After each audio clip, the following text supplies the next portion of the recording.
Your unique story, our global audience. Global One Media. Hi, I'm Bastian Boulay at Global One Media, and this is our second podcast episode of Market Update, where I basically talk with our business analyst Munir Barazi about the state of the market. Munir, how are you? Hi, Bastian. I'm good. How are you? So, Munir, last time we spoke about a month ago, back in October, the economic outlook was not so optimistic. Has this outlook changed now? And are there any updates since October that you can tell us about? Well, we're not out of the woods yet, but there are some positive developments. For example, I noticed that the US dollar is slightly getting weaker. Right. If you look at the USD index, which measures the strength of the dollar against a basket of currencies, it's going down slightly. It hasn't reversed the entire upward movement, but it has declined slightly, which shows you that investors are seeking the safety of the US dollar less than before. So it's currently trading below its recent peaks, and that is also a cause for relief in emerging markets, which have been impacted by a stronger dollar.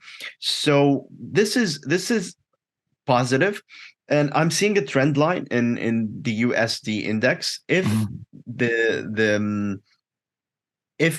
it goes below that trend line, then there is reason to expect that the dollar will weaken further.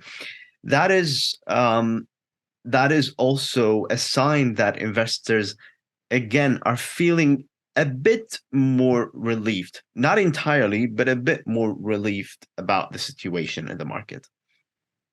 All right. Well, an ease in inflationary pressures is definitely welcome, but what does this mean for the commodity markets from your perspective? Well, commodities usually predict inflation in advance. Usually, they are among the first assets to appreciate when there is inflation. And the energy markets are recently trading below their recent peaks. For example, the crude oil is trading around $90 per barrel, and that is below the recent highs that it has reached. And the natural gas has also declined from its recent peaks.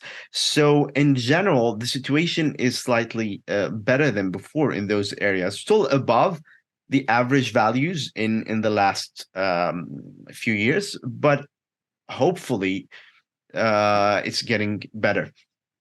And also, when it comes to other commodities besides the crude oil and natural gas, we have to look at the commodities that play a key role in the transition towards green economies.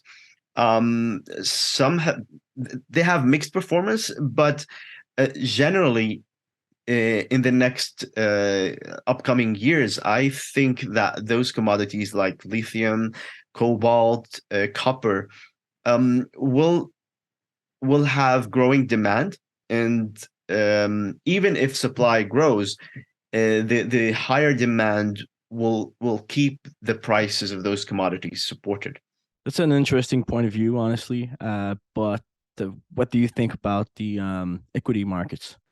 Well, October was a good month for equities. The Japanese index, the Nikkei, was improving. It improved slightly. The Australian index also improved. The S&P 500 recovered slightly. Some of the losses. We're not talking about recovering all of the losses, but some of the losses. It was a good month generally, except for technology stocks. They're not performing well, actually. If you look at the FANG, which includes Facebook, Amazon, Apple, and the big That's right.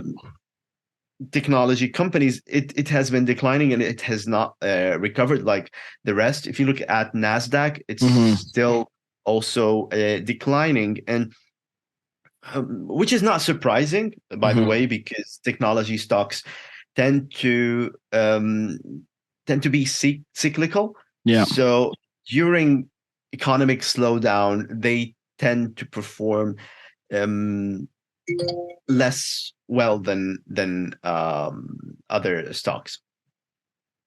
Yeah, that's right. And also, I heard that Facebook has recently been laying off a lot of people, thousands of people, and even Twitter as well, right?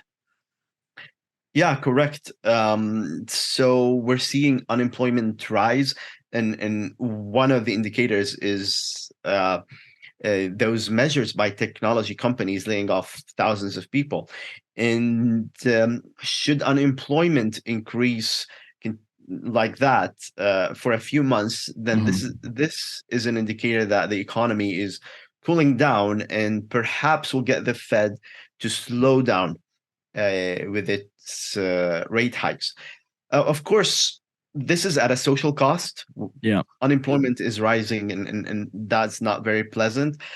But from a monetary policy perspective, this can mean that the interest rate hikes will probably happen less frequently. Yeah, we're definitely in a tough market. But Munir, do you think the economic slowdown should have been predicted for after the pandemic, seeing how much so many governments spent during COVID? You're absolutely right. It's a great point. Money supply has certainly increased during the pandemic, with many governments spending a lot of money to stimulate their economy and support people. And this is a major factor behind the current inflation.